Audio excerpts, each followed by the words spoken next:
오늘 함께 볼 말씀은 이사야 46장 1절에서 4절 말씀입니다. 벨은 엎드러졌고 느보는 구부러졌도다. 그들의 우상들은 짐승과 가축에게 실렸으니 너희가 떠매고 다니던 그것들이 피곤한 짐승의 무거운 짐이 되었도다.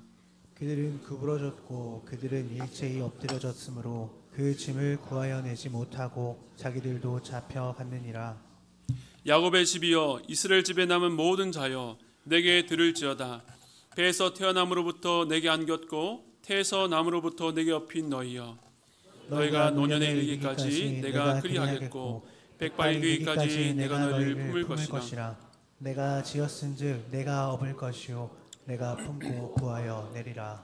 아멘. 아멘. 네, 올해 이제 남은 기간 동안에는 요한복음 강해를 잠시 쉬면서 다른 주제의 말씀을 우리 공동체와 함께 나누기를 원합니다. 작년부터 나라에서는 이 행정과 법을 통일하기 위해서 자신의 생일을 기준으로 만나의 계산법을 따르게 했습니다. 그런데 저 개인적으로는 이 자기 생일을 맞이할 때보다 새해를 맞이할 때에 한 살을 먹는다는 그런 체감을 더 하게 되는 것 같습니다. 이제 곧 몇 주 뒤면 우리는 모두 똑같이 공평하게 한 살씩 나이를 더 먹게 됩니다. 제 경우를 돌아보면 어렸을 때는 그렇게 빨리 어른이 되고 싶었습니다. 그렇게 독립을 빨리 하고 싶었던 것은 아닌데 돌이켜보면 그때는 이제 자아가 형성되면서 어른들로부터 이 어린아이 취급받는 것이 싫었던 것 같습니다. 그런데 그렇게 느리게 갔던 그 시간이 20대를 지나면서 물론 군복무 기간이 제 인생에서 시간이 가장 느리게 흐르긴 했지만 그 이후부터는 나이 먹는 속도가 점점 더 빨라진 것 같습니다.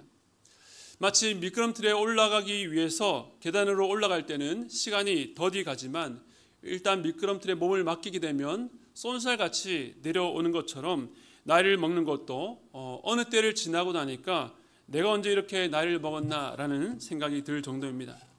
여러분은 언제 내가 나이를 먹었구나라는 생각을 해보게 되십니까?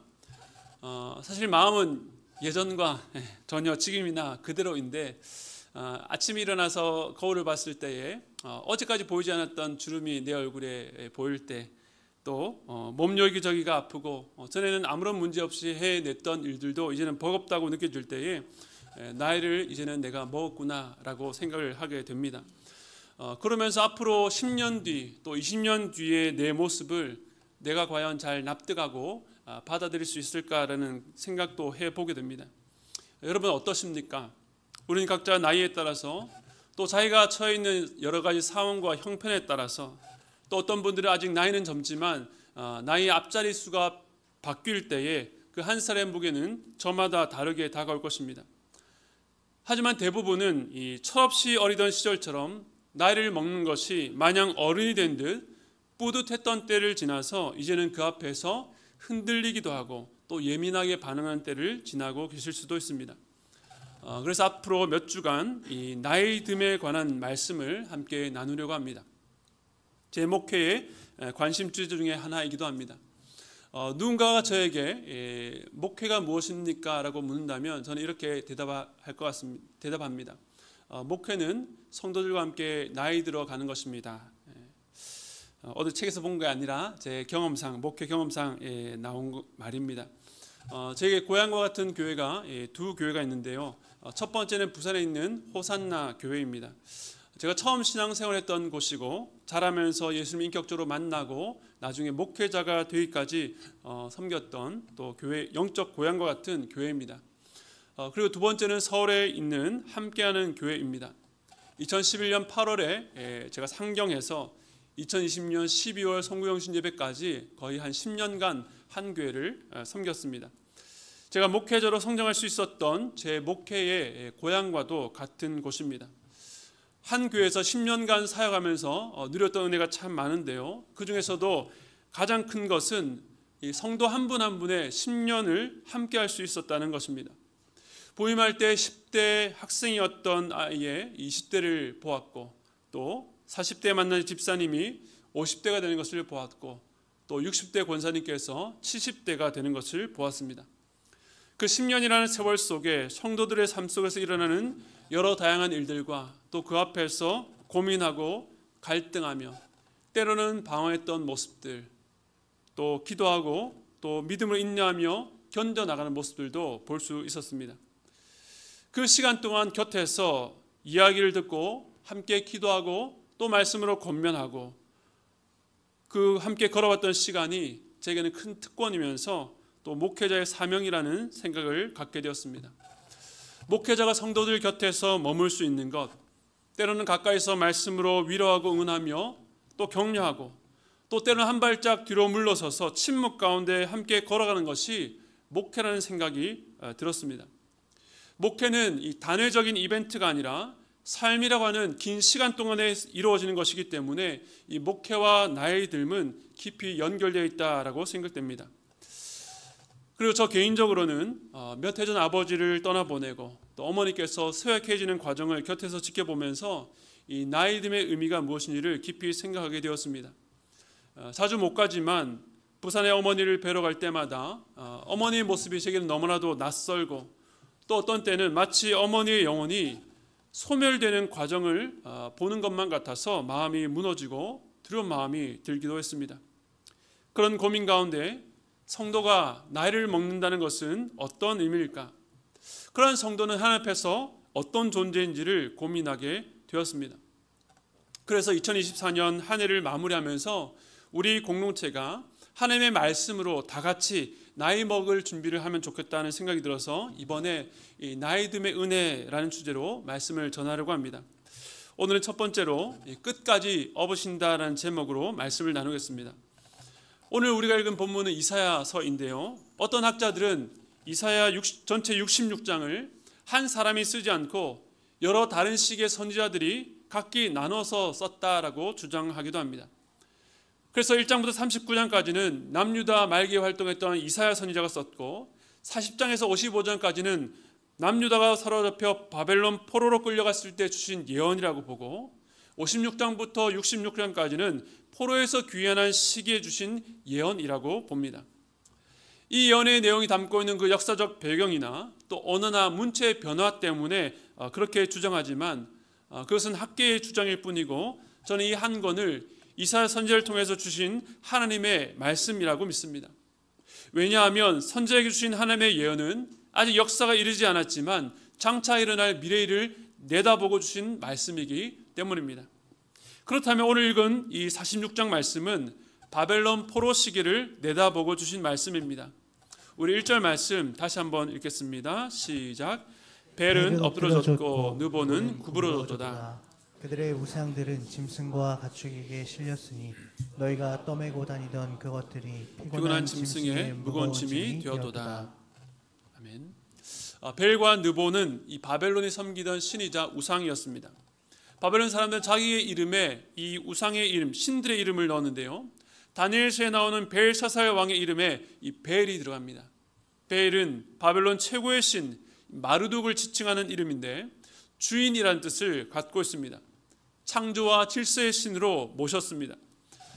또 남유다를 무너뜨렸던 바벨론 느부갓네살 왕의 이름에 이 느보가 들어가는데 느보는 이 마르둑의 아들이자 지혜의 신으로 인간에게 신의 뜻을 전하는 전령의 신으로 여겼습니다. 그런데 이 벨과 느보를 보면 여호와 하나님과 아들이신 예수 그리스도를 생각나게 합니다. 그래서 어떤 이들은 유대교가 당시 고대 근동의 여러 종교들과 여러 신들을 짜깁기 했다라고 주장하지만 순서가 잘못되었습니다. 우상이 참된 하나님을 모방한 것이죠. 거짓은 언제나 진리를 모방하고 진리를 비틀어서 왜곡합니다. 장차 유대인들은 하나님의 경고에도 불구하고 하나님께 반역하다가 망해서 포로로 잡혀가게 될 것입니다.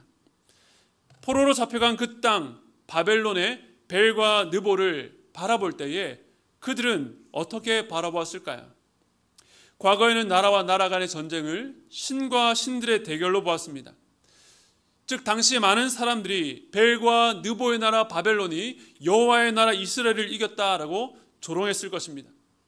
포로로 잡혀온 유대인들에게도 동일한 의문이 들었을 것입니다. 바벨론의 휘황찬란한 문명과 위험으로 가득 찬 우상과 신전의 크기에 압도당하고 그 신들에게 매료당했을 수도 있습니다. 특별히 유대인들은 우상에 취하였습니다. 가나안 땅에 들어간 이후에도 끊임없이 우상 숭배의 죄를 범했습니다. 그들은 여호와께 제사 드리면서도 가나안 지역의 대표적인 풍요의 신 바알을 섬겼습니다. 그러니까 우상의 종류만 달라졌지 그들은 항상 하나님 이외에 다른 신을 섬겨왔던 것입니다. 이제 그들 앞에 바알이 아닌 벨과 느보가 보입니다. 그 신을 섬기던 바벨론은 강하고 화려했습니다.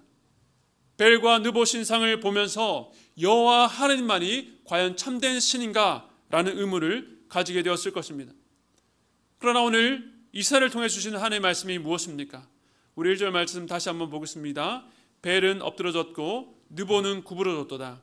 그들의 우상들은 짐승과 가축에게 실렸으니 너희가 떠매고 다니던 그것들이 피곤한 짐승의 무거운 짐이 되었도다. 벨이 엎드러지고 느보가 구부러졌다는 것은 마치 전쟁에서 패한 장군이 머리를 조아려서 항복하는 모습입니다. 그러면서 그 우상들의 실체를 드러냅니다. 그 우상들이 짐승과 가축에게 실렸다고 말합니다. 너희가 떠매고 다니는 그것들, 즉 그들이 섬겼던 우상들이 피곤한 짐승의 무거운 짐이 되었다고 말합니다. 무슨 말입니까? 이 우상들의 실체는 사실은 스스로는 한 발짝도 움직일 수 없는, 심지어 미물인 짐승에게조차 짐이 되는 돌덩어리에 불과하다는 것입니다. 무기력하고 짐승보다도 못합니다. 이어서 2절을 보겠습니다. 2절 말씀 함께 읽겠습니다. 시작. 그들은 구부러졌고 그들은 일제히 엎드러졌으므로 그 짐을 구해내지 못하고 자기들도 잡혀갔느니라. 여기서도 구부러졌고 엎드러졌다가 반복됩니다. 여기서 말하는 그들은 여러 우상을 포함해서 그 우상을 섬기던 백성들까지 포함됩니다. 앞서 벨과 느보가 구부러지고 엎드러진 것처럼 그 우상을 섬기던 백성들도 구부러지고 엎드러져서 그 짐, 즉 우상을 구해내지 못하고 그들과 함께 잡혀가게 된다고 말씀합니다. 장차 바벨론이 메데 바사와 전쟁할 때에 처음에는 자기들 구원해 줄 거라고 믿었던 그 벨과 느보를 의지하고 제사를 드렸을 것입니다.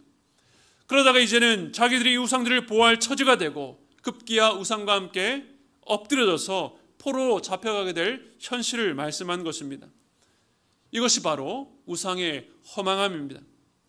지금 우리 주변의 우상은 이 벨과 느보나 바알과 같이 눈에 보이는 형상으로 존재하지 않고 더욱더 교묘하게 우리의 삶 속에 또 우리의 마음 속에 숨어 있습니다. 어떤 사람에게는 돈이, 어떤 이에게는 자녀가, 누군가에게는 건강이, 또 다른 이에게는 사상이나 정치가 우상입니다. 그런 것들을 자기 삶의 가장 높은 자리에 올려다 놓고 그것을 위해서 희생하고 헌신합니다. 그것이 자기에게 만족을 주고 자신이 바라던 것을 성취해 줄 거라고 기대하기 때문입니다. 그런데 결과가 무엇입니까? 그 우상이 나를 보호하고 지켜주는 것이 아니라 내가 그 우상을 지키려다가 함께 망해버립니다. 우상이 오히려 짐이 됩니다. 결국 소득 없는 희생이요 쉼과 평안이 없고 나중에는 그 우상의 실체가 드러날 때에 인생의 헛헛함을 느낄 수밖에 없는 것입니다. 이렇게 우상의 실체를 드러낸 뒤에 백성들이 진실로 의지해야 될 분을 이렇게 소개합니다. 우리 3절 말씀 함께 읽겠습니다. 시작. 야곱의 집이여 이스라엘 집에 남은 모든 자여 내게 들을지어다. 배에서 태어남으로부터 내게 안겼고 태에서 남으로부터 내게 업힌 너희여. 아멘. 하나님께서는 이스라엘 백성을 향해서 너희는 태어날 때부터 내게 안겼고 내게 업힌 존재다라고 말씀합니다. 사람이 태어나기를 얹고 없는 것처럼 너희 이스라엘이 태어난 때부터 여호와께서는 그들을 업어서 지금까지 인도하셨다고 말씀합니다. 재미있는 것은 여기서 내게 업혔다라고 하는 히브리어 단어가 나사라고 하는데요. 앞서 1절에서 우상 숭배자를 향해서 너희가 떠매고 다니던 할 때에 그 떠매다는 단어와 동일합니다. 거짓된 우상과 참된 하나님을 명확히 대조해 보여줍니다. 그러니까 우상들, 사람들이 추구하고 갈망하는 하나님이 아닌 그 모든 것들은 결국 사람들이 떠매고 업어야 될 존재입니다. 그 결과는 떠받들던 그것들이 얼마나 무력한가를 보는 절망과 허무함이요 떠매고 다니면서 겪는 피곤과 고단함입니다. 그러나 하나님은 우리의 시작부터 우리를 안고 업어주신 분이라고 말씀합니다. 출애굽기 19장에 보면 시내산에서 여호와께서 이스라엘 백성들을 모아서 십계명을 그들에게 주기 전에 자신을 나타낼 때 이렇게 소개합니다. 내가 애굽 땅에서 이곳까지 독수리의 날개로 너희를 업어 인도하셨다. 그리고 그 광야 40년의 여정이 마칠 무렵에 모세는 그 시간들을 회상하며 백성들에게 이렇게 말합니다. 신명기 1장 31절 말씀 우리 함께 읽겠습니다. 시작. 광야에서도 너희가 당할 거니와 사람이 자기 아들을 안는 것 같이 너희의 하나님 여호와께서 너희가 걸어온 길에서 너희를 안으사 이곳까지 이르게 하셨느니라 하나. 아멘. 지금 이 모세의 설교를 듣고 있었던 그 당시 백성들은 이 출애굽 2세대로 출애굽 현장, 열장과 홍해를 건넌 기적을 직접 경험해 보지 못했던 들어서 아는 자들이었습니다. 그런 백성들에게 모세는 하나님께서 이 백성들을 어떻게 인도하셨는지를 인간의 경험 언어로 설명하고 있습니다. 누군가에게는 광야는 참 불편하고 무섭고 두려운 것입니다. 광야는 짐승의 위협과 더위와 추위, 배고픔과 목마름이 있는 곳이니 당연합니다. 그러나 모세는 그 광야길이 사람이 자기 아들을 안는 것 같이 하나님의 품에서 걸어왔던 여정이었다라고 고백하고 있습니다. 이 얼마나 친밀하고 따뜻한 말씀입니까? 그 아들을 안고 인도하시는 모습입니다. 제가 전임 사역을 처음 시작하면서 맡은 부서가 4살, 5살 유아부였습니다. 그 전에 해에 저희 집 큰아들이 태어났는데 그래서 제가 그때 유아부 주보를 만들면서 매주 육아일기 형태로 칼럼을 썼습니다. 그 중에 하나를 제가 읽어드리겠습니다. 아직 하준이가 100일이 되기 전에 쓴 글입니다. 제가 중고등학생 때 24시간 편의점이 처음 생겼는데 하루 종일 문을 열면 전기세는 얼마나 나올까? 한밤중 새벽에도 손님이 올까라는 생각을 했습니다. 그런데 그 당시 편의점은 독서실 핑계대고 언제든 친구들과 라면 먹고 이야기하며 놀 수 있는 최고의 장소였습니다. 우리 하준이에게도 24시간 편의점이 있습니다. 아니 24시간 편의뿐만 아니라 모든 케어를 다 해주는 종합서비스 센터입니다. 얼마 전 아내와 함께 오랜만에 한상에서 점심을 먹는데 하준이의 울음소리가 들리자마자 아내가 망설임 없이 숟가락을 놓고 뛰어가는 모습을 보면서 이제 우리의 신혼은 끝났구나라는 생각이 들었습니다. 하지만 이러한 헌신적인 사랑과 돌봄이 있기에 우리 하준이가 건강하게 잘 자랄 수 있구나라는 감사한 마음이 들었습니다. 저는 피곤하다는 핑계로 칭얼대도 모른 척하는 불량 아빠지만 엄마는 아들이 부를 때면 언제든지 달려가는 사랑이 많은 엄마입니다. 이제는 우리가 커버려서 곁에 그런 엄마가 계시지 않지만 예수님은 언제나 우리에게 24시간 종합서비스센터가 되어주십니다. 우리가 부를 때면 응답하시고 반갑게 맞아주시니까요. 예수님께로 가는 길은 언제나 파란 신호등입니다. 아이를 안고 업는다는 것은 그저 남의 집 아기 귀엽다고 한번 안거나 업어주는 행동이 아닙니다. 이제 막 태어나서 부모의 돌봄과 사랑이 없으면 그 생명이 보장될 수 없는 연약한 한 인생을 보듬고 양육하며 그 생명을 전적으로 책임지는 것을 말합니다. 그와 같이 하나님께서 이스라엘이라는 백성을 안으시고 24시간 그 모든 광야의 40년 여정을 돌보시고 인도하셨다는 것입니다.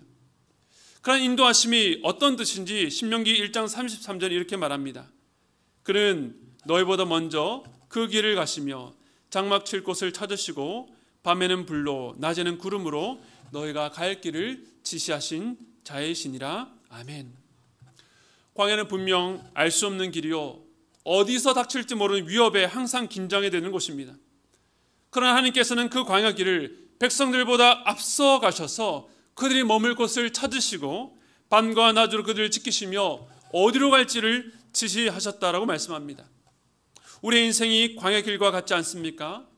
겉으로 보면 광야보다는 환경적으로 훨씬 더 쾌적하고 좋은 상태이지만 알 수 없는 예상치 못한 위험이 곳곳에 도사리고 있는 것을 보면 우리의 인생도 이 광야길 그 위에 덩그러니 놓인 삶이라고 할 수 있습니다.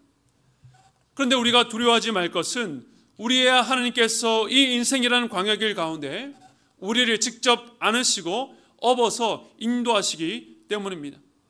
하나님께서는 당신의 백성의 탄생부터 그들을 안고 업으셨다라고 말씀합니다.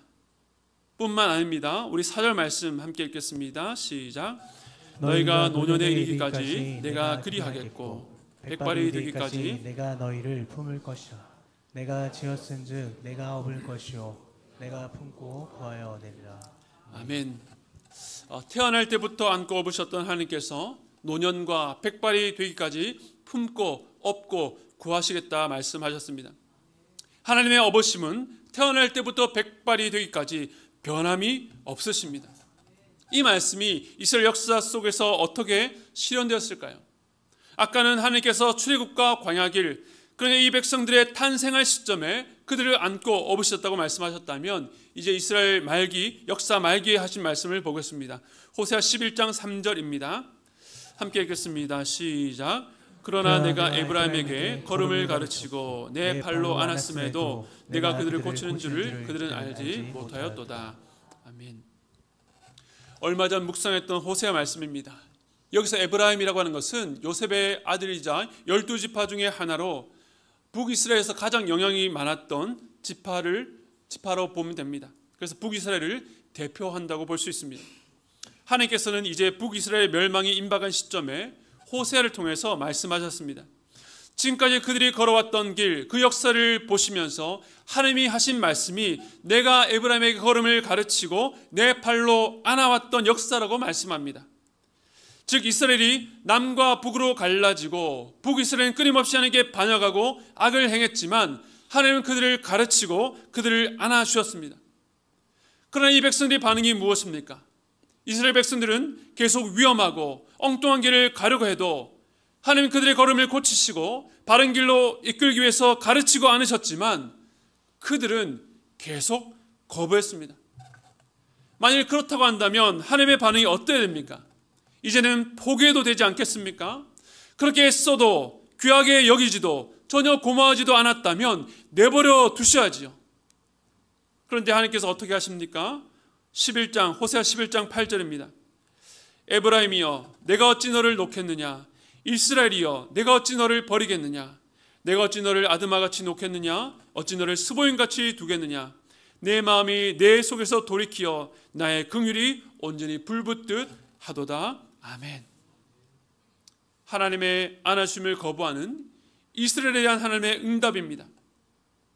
너희의 행동을 보면, 거부하고 도망가는 너희를 보면 돌이키는 것이 맞지만 내 안에 불붙는 긍휼이 나로 하여금 돌이켜서 내가 어찌 너를 놓겠느냐, 내가 어찌 너를 버리겠느냐라고 말씀하십니다.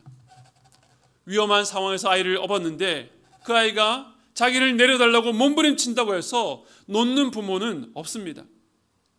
하나님께서는 이스라엘 향한 불붙는 긍휼 때문에 그들을 내려놓을 수 없다고 말씀하십니다.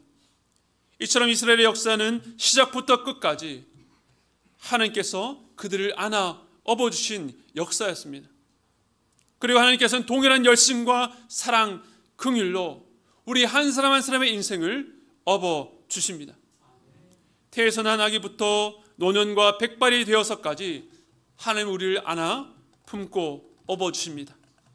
이제 태어난 어린 아기이기 때문에 혹은 이제는 누군가의 돌봄을 필요한 노년이 되었기 때문이 아니라 인생의 시작과 끝, 그 사이에 어느 한순간도 놓지 않으시고 모든 인생은 항상 하나님의 업어주심의 은혜를 받아야 살 수 있습니다.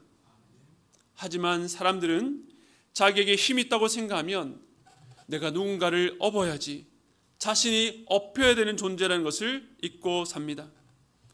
그런 인생의 실상이 어떻습니까? 힘이 있을 때 늘 어깨에 짐을 지고 살아갑니다. 어렸을 때는 경쟁이라는 짐을 지고 무리에게서 뒤처지거나 도태되지 않으려고 애를 쓰며 삽니다. 그리고 어른이 되면 가족과 자녀 책임져야 될 것이 점점 많아집니다. 내 인생 하나도 책임지기 어려운데 다른 누군가의 인생을 책임진다는 것이 얼마나 무겁고 두렵고 힘든 일이겠습니까? 때로는 인생의 많은 것들이 우상이 되어서 그것이 짐인지도 모르고 삽니다. 그러다가 나이가 들면 노년이 되면 어떻게 됩니까? 자녀들이 장성해도 그 책임감이라고 하는 무거운 짐에서 벗어날 수 없어서 이제는 나 자신이 자녀들에게 혹은 다른 누군가에게 짐이 되지 않을까라는 걱정과 염려가 찾아옵니다. 만약 이것이 인생이라면 한 인생에 태어나 노년에 이르는 모든 과정은 참으로 측은하고 처량합니다. 젊을 때는 다른 누군가의 인생을 등에 지고 힘겹게 살다가 나이가 들면 누구에게도 기댈 것 없이 나 스스로가 남에게 짐이 되지 않으려고 애를 써야 합니다.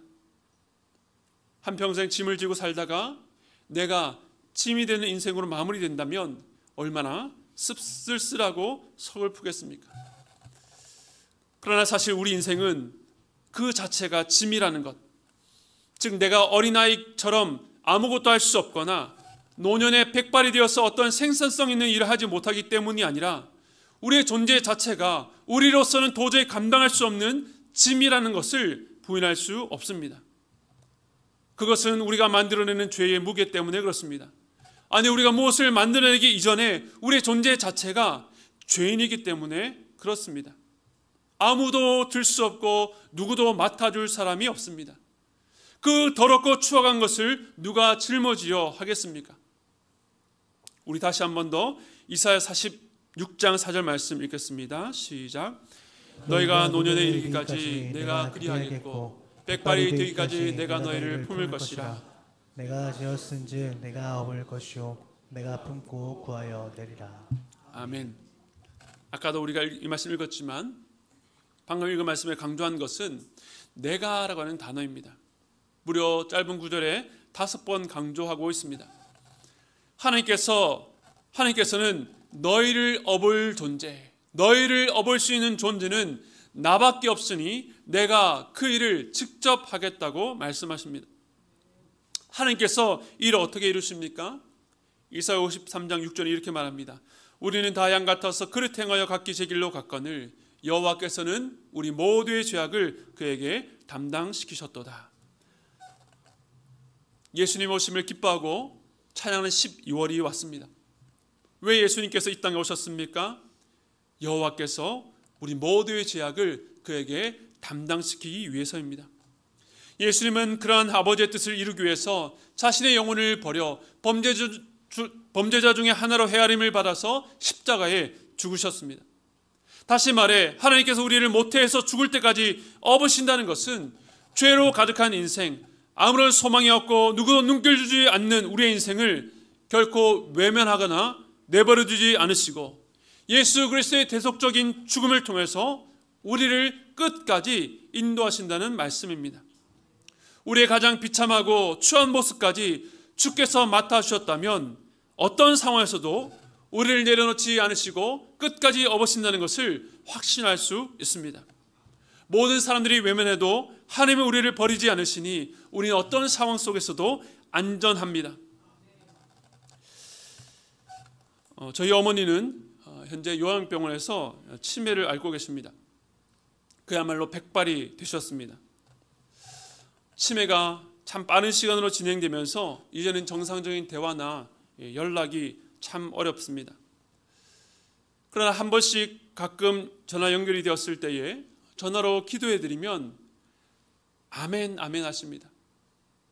하지만 이제는 전처럼 스스로 기도하실 수도 예배를 드릴 수도 없어서 인간적인 연민으로 참 서글퍼집니다.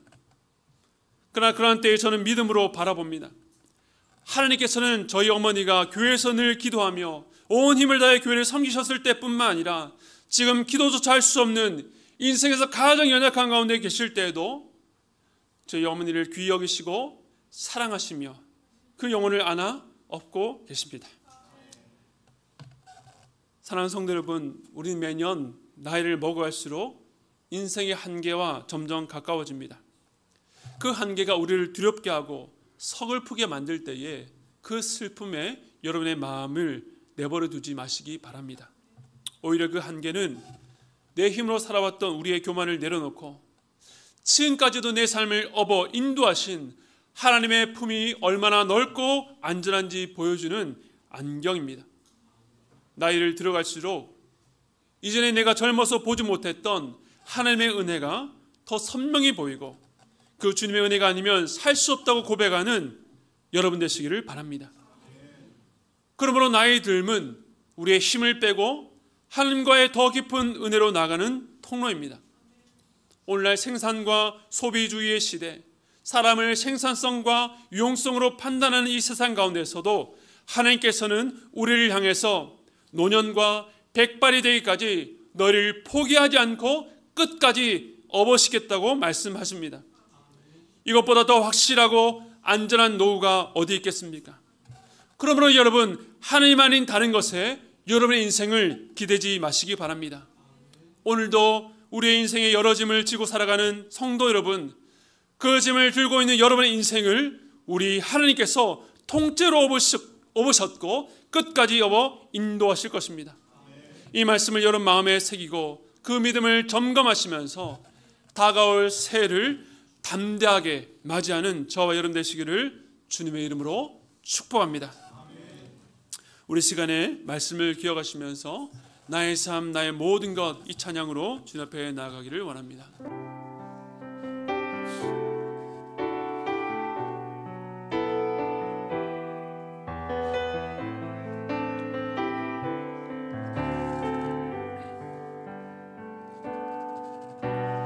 나의 삶, 나의 모든 것 오직 주님께 다 드리오니 내게 생명 주신 예수님 따라 그 길만 따라갑니다. 주께서 봐주셨으니 나 주님 앞에 엎드리며 내 생명 다 바쳐서 경배합니다. 아낌없이 드리리 나의 삶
힘에 겨워도 나의 삶 힘에 겨워 주께서 일으키시네.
우리 주님은 우리 땅에 존재할 때부터 노년과 백발에 이르기까지 우리의 삶을 업어서 인도하시는 분입니다.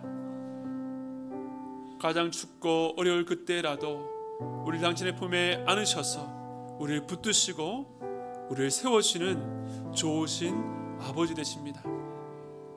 지금 여러분의 삶 가운데 있는 여러 가지 불안한 문제들, 염려들, 걱정들, 여러분이 돌봐야 될 자녀들과 또 여러 가지 일들과 또 우리가 모셔야 될 우리의 어르신들, 우리의 부모님들, 연로하신 부모님들을 생각할 때에 마음에 내가 다 짊어질 수 없는 무거운 책임감과 무거운 짐이 있는 줄 압니다. 그러나 주님께서 그것까지 다 싸매어서 우리를 업어주고 계심을 믿음의 눈으로 바라보시기 바랍니다. 인간적인 연민으로 자꾸 구석으로 아래로 내려갈 때에 믿음으로 선포하시기 바랍니다. 내가 노년에 이르기까지 백발이 되기까지 나를 업어 인도하시는 하나님, 내 상황과 환경을 붙드시는 하나님, 내 그 하나님을 바라봅니다.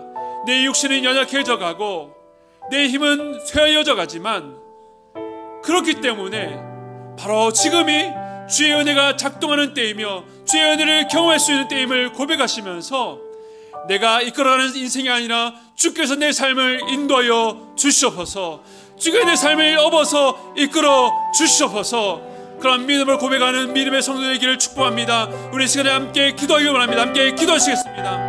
하나님 아버지를 감사합니다. 우리의 삶을 이렇게 맡겨드리며 나갑니다. 우리 시간 한 번 더 기도할 때에 이 시간에 혼란과 무질서 가운데 있는 이 나라를 우리 주님께 맡겨드리면서 함께 기도하기를 원합니다.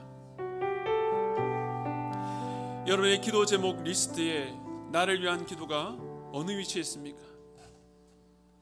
혹시 저 아래에 있거나 전혀 기도하지 않고 내 눈앞에 있는 문제 그 급에서 거기에만 매달려서 나가고 있지 않습니까? 사무엘 선지자가 고백했던 것처럼 내가 너를 위해서 기도하기를 쉬는 죄를 범치 않겠다라고 했던 것처럼 주여, 저희들이 이 땅 가운데 하나님의 백성으로 살면서 이 땅을 위해서 기도하지 않았고 기도하기를 쉬었던 저희 죄를 용서해 주시옵소서. 지도자가 있으나 지도자 역할을 할 사람이 없습니다. 주님, 지금 대한민국은 리더가 없는 가운데에 모두가 자기의 뜻이 옳다고 주장하는 가운데 혼란과 혼동 속으로, 경랑 속으로 빠져들어가고 있습니다. 그러나 하나님 아버지, 이때에도 이 나라를 붙드시고 업어서 인도하시는 분은 바로 주님이심을 고백합니다. 주님, 저희들을 불쌍히 여겨주시고 여기까지 우리의 노력과 힘으로, 우리의 성실함으로 이루어왔다라고 자랑하고 높아졌던 우리의 마음이 겸손해져서 주님, 이 땅을 불쌍히 여겨주시옵소서. 이 땅 안에 주님의 공의를 부어주시옵소서. 이 혼란이 끝나고 주님의 질서가 이 땅 가운데 분명히 반드시 세워질 수 있도록 저희 그리스도인들이 먼저 기도하고 주 앞에 회개할 수 있도록 주의 역사해 주시옵소서. 우리 함께 기도할 때에 우리 주여 한번 부르짖고 기도하도록 하겠습니다. 함께 부르짖겠습니다. 주여. 하나님, 우리의 마음에도 벨과 느보가 있음을 고백합니다. 인생을 살아가고 계획하는데 하나님 없이 내 뜻과 내 생각대로 나의 안위와 나의 미래를 보장한다고 생각했던 그 모든 것들이 오랜 시간 다 엎드러지고 구부러지는 은혜를 허락하여 주시옵소서. 헛된 것에 기대지 않게 하시고 헛된 것을 바라보지 않게 하시고 오직 태어난 때부터 노년이 되기까지, 백발이 되기까지 우리의 삶을 업어 인도하시는 그 하나님만 분만을 바라보며 나아갈 수 있도록 붙잡아 주시기를 간절히 소원합니다. 주님, 우리의 인생뿐만 아니라 내가 어찌할 수 없는 우리의 가족들과 내 주변의 어려운 가운데 있는 우리의 친지들과 우리 형제 자매들의 그 형편을 주님의 손에 맡겨드립니다. 하나님, 가장 약해 있을 그때에도 우리 하나님께서 그 영혼을 돌보고 있으며 그 영혼을 업어 인도하신다는 것을 믿음으로 선포하기를 원합니다. 하나님이여, 불안한 그 현상을 보며 불안하지 않게 하시고 그렇게 불안할 때에 주께 나아가 엎드려 주여 우리의 인생을 업어서 인도하시는 하나님을 내가 바라보기 원합니다. 그 하나님을 내가 믿음으로 끝까지 신뢰하기 원합니다. 라고 고백하는 우리 모두 될 수 있도록 붙잡아 주시옵소서. 아버지, 또 한 해가 가고 새해를 맞이하면 모두 한 살을 더 먹게 됩니다. 그 인생의 무게 앞에서 움츠러들거나 좌절하지 말게 해주시고, 우리의 몸이 서여져 갈 때에 오히려 내 힘을 빼고 정말 주님의 은혜 앞에 더욱더 기댈 수 있는 믿음의 사람, 우리 믿음의 어른들 될 수 있도록 붙잡아 주시옵소서. 그러한 지혜와 그런 은혜로 우리의 다음 세대들에게 자신의 힘을 의지하지 않고 주님만을 신뢰하며 살아가는 삶으로 보여줄 수 있는 우리 어르신들 될 수 있도록 붙잡아 주시옵소서.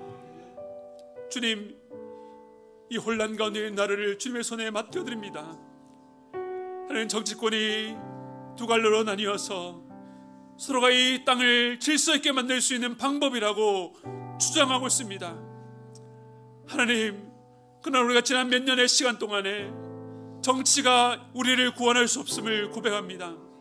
주님, 이 나라의 주님 되심을 고백하오니 우리가 다른 것 의지하지 않고 다른 것 기대지 않고 먼저 주님께 나아가 우리의 교만과 우리의 완악한 마음을 회개하며 주여 이 땅을 불쌍히 여기시도록 아버지 앞에 간곡 엎드리는 주의 백성들이 많아질 수 있도록 붙잡아 주시옵소서. 오늘 나라 위한 기도가 이 자리에서 만들어지는 기도 되지 않게 하시고 우리의 기도의 자리에 나아가서 골방에 나아가 엎드려서 정말로 쓰러져가는 나라를 붙들고 기도하는 그 한 사람을 통해서 이 땅이 무너지지 않고 버티고 서 있는 그 중보 기도자가 많이 세워질 수 있도록 붙잡아 주시옵소서.